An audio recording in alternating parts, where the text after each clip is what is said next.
Hi YouTube, this is Mike Rollins, owner and founder of Scottsdale Gold and Silver. Guys, I've been involved in the precious metals markets for over 15 years. Whether my clients are looking for profit or protection, I sit them down and I have them answer 7 questions. And I make them go over these because these questions I've found with any investing that I've personally done has actually changed my financial future. These aren't 7 questions I made up. These are 7 questions and principles that some of the top investors in the world use. The first one, what are your goals? Meaning, are you looking for profit or protection? How much are you looking to invest? Is this a one-time investment? Do I want to add to this in the future? Do I want to treat it kind of like a 401k and just do a little bit each month? What is your timeline? You want to do this today? You want to do it tomorrow? A couple weeks from now? Having a timeline is very important. What's your risk level? Are you looking for high risk, low risk, moderate risk? So once you have your goals lined out, then you need to sit down for question number 2. Do I understand this investment? Could I sit down and tell my loved one, my wife, my kids, my best friend, my friend at work, exactly all the ins and outs of this investment? If you can't do that, you probably shouldn't be investing. 3, what's the investment's track record? Look, I have a saying, history solves the mystery. And with that, past performance doesn't always guarantee future results, but what it does do is it gives us a really damn good track record of what it's done in the past, whether it's been an economic boom or an economic bust. By knowing the current economic temperature out there, we can go back in the past and see how precious metals or whatever you're investing in has done during times like this. 4, what are your costs?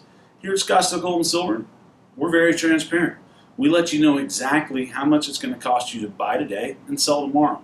If you're not dealing with someone that's transparent with your costs or your fees, you probably shouldn't be investing with them. Find someone who's transparent. Find someone that's going to tell you exactly how much it's going to cost you. 5, what are the pros and cons of my investment?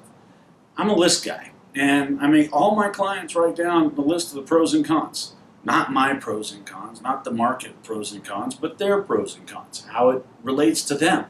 And if the cons outweigh the pros, then they shouldn't invest in it. If the pros outweigh the cons, then obviously this is a home run. Let's do it. 6, what's the time frame for this investment? Meaning, how long do I want to hold in this market? Am I looking for something that's going to be retirement when I'm 65 or 75?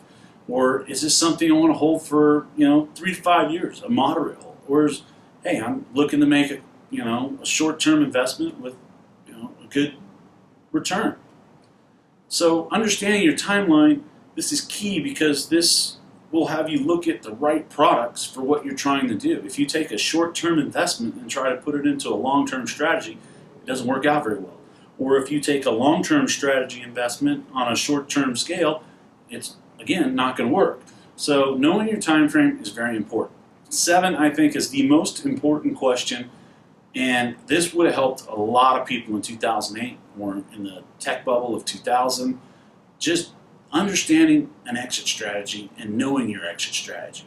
And there's a couple ways you can do that. One, you can set a limit where if I lose this much, I'm out of the market no matter what.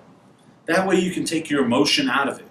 And if you see it dropping, it's not going to drive you nuts because you know exactly where your stop loss is. 2, there's the whole thing of, the greedy pigs get slaughtered.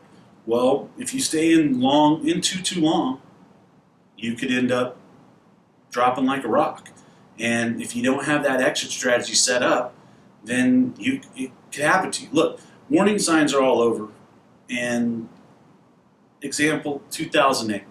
You had everybody telling you that the market's oversold, real estate bubble this, the financial crisis this, and I relate that to kind of like a rubber band. The rubber band, you can stretch it. As it stretches, you know it's going to break if I keep pulling this. But it gets thinner and it gets warm. The more and more I pull, the closer and closer it gets to a break. That's more warning signs. But I don't know when it's going to break. It just breaks. Just like that. That's what happened in 2008.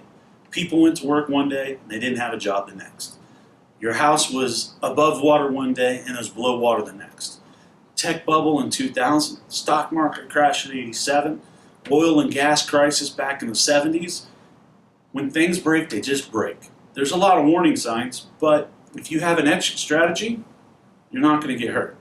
Guys, I hope you learned a little bit today. Literally, these 7 questions will change your financial future if you apply this to any investments. If you have any questions or want to speak to one of me or my staff, you can call us at 480-739-1295, or you can email us at info@scottsdalegoldandsilver.com. You too, have a great day.